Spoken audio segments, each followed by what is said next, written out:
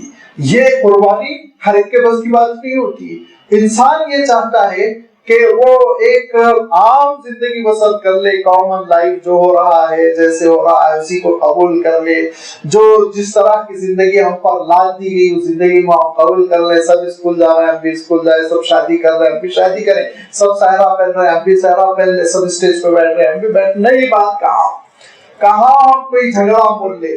جھگڑا جو مول لیتا ہے اللہ تعالیٰ کے لیے، اپنے مولا کی خوشنودی کے لیے، وہ بہت عظیمت والا ہوتا ہے، بلندی ہوتی ہے اس کے کردار میں، وہ اللہ کا مقبول بندہ ہوتا ہے۔ لہذا اللہ تعالیٰ ارشاد فرماتا ہے جب تم دیکھتے ہو وہاں بڑے جینیس نظر آنے دنیا کے معاملے میں، اور بڑی سلیقے کی زندگی ہے، بڑے عہدے ہیں، بڑی تعلیم ہے، بڑی ڈگریاں ہیں، لیکن ہے وہی پتھروں کی پوجا، ہے وہی ساری چیزیں۔ دراصل اس کی وجہ یہ ہے کہ معاشرے نے، سوسائٹی نے، ان کے ماحول اور ان کے خاندان نے ان پر ایک کلچر لاد دیا اور اس کے خلاف بغاوت نہیں کرتے، نکلنا نہیں چاہتے، قربانی نہیں دینا چاہتے، ہاتھ دھونا پڑتا ہے نا بہت سارے بینیفٹ سے۔ یہ ہے مصیبت۔ وَصَدَّهَا مَا كَانَتْ تَعْبُدُ مِن دُونِ اللَّهِ إِنَّهَا كَانَتْ مِن قَوْمٍ كَافِرِينَ، کیونکہ وہ کافروں کے نرغے میں پیدا ہوئی تھی، لہذا اپنی ذہانت انہوں نے دنیا میں تو خرچ کر دی، آخرت کے سلسلے میں خرچ نہیں کی تھی۔ اب ماحول تبدیل ہو رہا ہے، اب وہ حضرت سلیمان علیہ السلام کے دربار میں آ گئی۔ لہذا حضرت سلیمان علیہ السلام کے جب دربار میں آ گئی، تخت دکھا دیا گیا تو ان سے کہا گیا قیل لہا ادخلی الصرح، کہ ایک ہاؤس جیسے بنا ہوا ہے، جیسے آپ کا مسجد کے سامنے ہاؤس بنا ہوا ہے، اور سیدھے سے داخل ہو کر حضرت سلیمان علیہ السلام کے دربار میں آنا ہے۔ تو لوگوں نے جو ساتھ ساتھ چل رہے تھے انہوں نے کہا کہ اس میں آپ ہاؤس سے گزرے۔ قیل لہا، ان سے کہا گیا ادخلی الصرح، اس ہاؤس سے آپ گزرے، اس ہاؤس میں آپ کو داخل ہونا پڑے گا۔ فلما رأته، جب انہوں نے ملکہ نے ہاؤس کو دیکھا، حسبته لجة، تو اس کو انہوں نے پانی سمجھا، ایک چشمہ پانی کا، لہذا پانی میں داخل ہونے کے لیے انہوں نے دیکھا کہ تقریباً فٹ 1.5 فٹ کا پانی ہے اور اس میں سے شاید مجھے گزرنا پڑے گا۔ کشفت عن ساقیہا، اپنے ٹخنوں سے کپڑوں کو ہٹا دیا، آپ بھی کریں گے میں بھی کروں گا، کپڑوں کو اوپر انہوں نے اٹھا لیا تھوڑا سا تاکہ کپڑے گیلے نہ ہو جائے، ہر انسان کرتا ہے، نیچرل ہے۔ بالکل اسی طرح انہوں نے اپنے کپڑوں کو، جو ان کا اپنا شاہی جوڑا اور لباس رہا ہوگا، اور لازمی بات ہے کہ بیگمات کے جوڑے آپ جانتے ہیں کیسے ہوتے ہیں، اس لحاظ سے ان کا اپنا جوڑا ہوگا، اس کو تھوڑا سا انہوں نے اوپر اٹھایا، اٹھا کر وہ آگے بڑھنے لگی۔ قال، کہا ان سے انہ سام ممرد من قواریر، آپ کیوں کپڑے اٹھا رہی ہیں؟ یہ ہاؤس ہے ممرد من قواریر، جس کے اوپر شیشے چڑھا دیے گئے ہیں۔ یہ شیشے جو آپ کو پانی نظر آ رہا ہے، یہ دراصل پانی نہیں ہے، لطیف، سافٹ اور خوبصورت قسم کے یہ شیشے ہیں جس پہ سے آپ کو گزرنا ہے، آپ کا کپڑا گیلا تھوڑی ہوگا، آپ کپڑے کیوں اٹھائے؟ یہ حضرت سلیمان علیہ السلام نے 2 آزمائشوں سے ان کو گزارا۔ ایک تو ان کے تخت کو جو ان کا اپنا تھا، جس پہ وہ 10 سال سے بیٹھ کر حکومت کر رہی تھی، وہ تخت حاضر کیا، تھوڑی سی تبدیلی کے ساتھ وہ پہچان نہیں سکی، مشکوک ہو گئی۔ اور دوسرے یہ کہ شیشے کے حوض سے گزرنے کے لیے راستہ بنایا، اور شیشے کو وہ پانی سمجھتے ہوئے پانی سے بچنے کے لیے جو انسان کرتا ہے وہ کر گئی۔ یہ 2 آزمائشوں کے بعد حضرت سلیمان علیہ السلام نے ایک میسج دیا۔ وہ میسج کیا تھا؟ وہ میسج یہ تھا کہ بڑی ذہانتوں اور لیاقتوں کے باوجود، بڑی سمجھداری کے باوجود، بڑی ہوشمندی اور حکمت کے باوجود انسان دھوکے میں ضرور آتا ہے، اور ایسے دھوکے میں آ جاتا ہے کہ 10 سال جس تخت پر بیٹھے اس تخت کو پہچان نہیں سکے، اور عالم یہ ہے کہ شیشے کو پانی سمجھ بیٹھے، تو جب تم ان معمولی چیزوں میں غلطی کر رہے ہو تو سورج کو خدا سمجھنے میں تم نے جو غلطی کی وہ دراصل یہ تمہاری اپنی ایک عقل کا امتحان ہے، اور تمہاری ایک غلطی ہے جس غلطی کا تم کو احساس ہونا چاہیے کہ ہر پیلی چیز کو انسان سونا سمجھ لیتا ہے، ہر چمکتی ہوئی چیز کو انسان قیمتی سمجھ لیتا ہے. یہ غلط فہمی ہے تمہاری. سورج یہ مخلوق ہے، سورج یہ خدا ہونے کی صلاحیت نہیں رکھتا ہے، کیونکہ ان لوگوں کا عقیدہ یہ تھا، جو سبا قوم تھی اس قوم کا عقیدہ یہ تھا کہ وہ یہ کہتے تھے کہ سارے انسانوں کے لیے خدا ہے الگ الگ سپریٹ. وہ کون ہے؟ ستارے. ہر ایک کا ایک خدا ہے ستارے کی شکل میں، اور وہ سارے ستاروں کا کمانڈر اور سب سے بڑا وہ سورج ہے. لہذا سورج سب سے بڑا خدا ہے، اس کی عبادت ہونا چاہیے. نعوذ باللہ یہ شرک کا کلچر ہوتا ہے. ستاروں کو بڑی اہمیت دی جاتی ہے. آپ تو ہندوستان میں رہتے ہیں، آپ جانتے ہی ہیں کہ مشرکوں کے نزدیک ستاروں کی کتنی اہمیت ہے، اور وہ تو الفاظ بھی ہمارے لٹریچر میں ایسے غلط سلط آ گئے کہ ہم بھی کہتے ہیں ان کا ستارہ گردش میں تھا. کس کا ستارہ؟ کون سی گردش؟ ان کا ستارہ گردش میں تھا، جس کے لیے وہ یہ مشرکانہ لفظ ہے. اگرچہ کہ ہم غور نہیں کرتے، تہ میں نہیں جاتے، لیکن کسی کا ستارہ گردش میں نہیں ہوتا، کسی کا ستارہ گردش میں نہیں ہوتا، کسی کا تعلق کسی ستارے سے نہیں. نعوذ باللہ. فرمایا اللہ کے رسول صلی اللہ علیہ وسلم نے فجر کی نماز کے بعد سامعین کی مصلیوں کی طرف اللہ کے رسول نے اپنا رخ فرمایا اور کہا بہت سارے لوگوں نے رات کفر کے ساتھ کی، بہت سارے لوگوں نے رات ایمان کے ساتھ کی. فرمایا جن لوگوں نے رات ایمان کے ساتھ کی وہ اس عقیدے کے ساتھ جو سوئے کہ جو کچھ ہے بس پروردگار اللہ تعالیٰ ہے، اور جن لوگوں نے کہا کہ فلاں ستارے کی وجہ سے بارش ہوئی، فلاں ستارہ بارش ہو گئی تھی، تو اس پہ تبصرہ کرتے ہوئے آپ نے فرمایا فلاں ستارے کی گردش کی وجہ سے اچھا ہوا، فلاں ستارے کی گردش کی وجہ سے برا ہوا. انہوں نے شرک پر رات گزاری، کفر پر رات گزاری. ستاروں کی کوئی حیثیت نہیں، وہ بیچارے ادنا مخلوق اللہ کے حکم پہ پھر رہے ہیں، دوڑ رہے ہیں، چمک رہے ہیں، ٹوٹ رہے ہیں، بکھر رہے ہیں. یہ وہ ستارے ہیں جو اللہ تعالیٰ نے ایک عظیم الشان اپنی مملکت کے ظہور کے لیے ان کو بنایا. ان کا کوئی عمل دخل نہیں ہے نعوذ باللہ انسانی زندگی پر. یہ شرکیہ عقیدے ہوتے ہیں جو قدیم قوموں سے چلے آ رہے ہیں، اور آج بھی مشرک قوموں کے پاس یہ زندہ ہیں. لہذا وہ ملکہ بھی یہی سمجھتے ہوئے سورج کی پوجا کرتی تھی. تو حضرت سلیمان علیہ السلام کہتے ہیں کہ اے ملکہ، جنہوں نے شیشے کو پانی سمجھا، اگر انہوں نے سورج کو خدا سمجھا تو کوئی غلطی نہیں کی، اب توبہ کر لو. اب توبہ کر لو. لہذا تمہاری ذہانت کا اعتراف ہے، تمہارے سلیقے کا، تمہاری مملکت، تمہاری ترقی، سب کا اعتراف. لیکن یاد رکھو عقیدے کے معاملے میں تم اپنی ذہانت سے فیصلہ نہیں کر سکتے. اب یہ ملکہ، یہ ایسی ملکہ تھی جس کے اندر احساس ذمہ داری تھا، جس کے اندر شعور تھا، جس کے اندر اللہ تعالیٰ کے دربار میں حاضری کا ڈر تھا. لہذا فوراً انہوں نے کیا کہا؟ قالت ربی انی ظلمت نفسی، کہا اے میرے رب، اے مولا، انی ظلمت نفسی، میں نے بہت ظلم کیا اپنے آپ پر، شرک کر کے، اللہ تیری عبادت نہ کر کے، تیرے ساتھ میں غیروں کو شریک کرتے ہوئے بہت ظلم کر چکی، میں خطا کار ہوں، اپنی کوتاہیوں کا اعتراف کرتی ہوں. فرعون کو یہ توفیق نہیں ملی. بہت سمجھایا، حضرت موسیٰ علیہ السلام نے اپنی چھڑی کو اژدہے میں تبدیل کر دیا. کیا کیا معجزات دکھائے حضرت موسیٰ علیہ السلام نے، لیکن اس بدبخت کو بالکل توفیق نہیں ہوئی کہ وہ یہ کہے کہ پروردگار غلطی ہو گئی، اب آپ سے میں معافی چاہتا ہوں. وہ ضد پر اڑا رہا اور مرا ذلت کی موت. لیکن یہ وہ ملکہ ایسی سمجھدار تھی، انہوں نے فوراً حضرت سلیمان علیہ السلام کی دعوت قبول کر لی اور یہ کہا کہ پروردگار، میں نے اپنی جان پر گناہوں کے ذریعے سے ظلم کیا، میں باز آتی ہوں. وَأَسْلَمْتُ مَعَ سُلَيْمَانَ، یہ جملہ ایسا عجیب و غریب تاریخی جملہ ہے کہ اس کی تشریح بہت مشکل ہے. کہا کہ میں سلیمان کے ساتھ، جیسے سلیمان نے عقیدہ قبول کیا، ایمان قبول کیا للہ رب العالمین، اور رب العالمین اللہ کے سلسلے میں جو سلیمان نے عقیدہ اپنایا ہے، جو سلیمان علیہ السلام نے نظریہ اپنایا ہے، جو حضرت سلیمان علیہ السلام کا اعتقاد ہے، اسی اعتقاد کو میں اپناتی ہوں، اسی عقیدے کو میں اپناتی ہوں. یہ پیغام دیا ملکہ سبا نے، بلقیس نے، کہ یاد رکھو کہ انبیاء علیہ السلام جو عقیدہ دیتے ہیں، انبیاء علیہ السلام جو نظریہ دیتے ہیں، انبیاء علیہ السلام جو اعتقاد دیتے ہیں، جو فکر دیتے ہیں انسانوں کو، وہ فکر اپنانے میں نجات ہے۔ اور یاد رکھو کہ بڑی سے بڑی سلطنت ہو، بڑا سے بڑا سربراہ ہو، اور وہ راشٹرپتی بھون میں سوتا ہو یا وائٹ ہاؤس میں سوتا ہو، بڑا سے بڑا مفکر ہو، وہ لینین ہو، وہ کارل مارکس ہو، وہ شیکسپیئر ہو، وہ بڑا سے بڑا سائنسدان ہو، وہ بڑا سے بڑا IAS ہو، IPS ہو، بڑا سے بڑا آفیسر ہو، بڑا سے بڑا ایڈمنسٹریٹر ہو، منسٹر ہو، کچھ بھی ہو، لیکن اگر وہ نبیوں والے عقیدے پہ نہیں ہے تو وہ ناکام ہے۔ وہ نبیوں والے عقیدے پہ نہیں ہے تو ناکام ہے۔ کامیاب وہ ہے جو نبیوں کے ساتھ ہو، جو نبیوں کے لشکر میں ہو، جو نبیوں کی فوج میں ہو، جو نبیوں کی قوم میں ہو، نبیوں کی ملتوں میں، وہ کامیاب ہے۔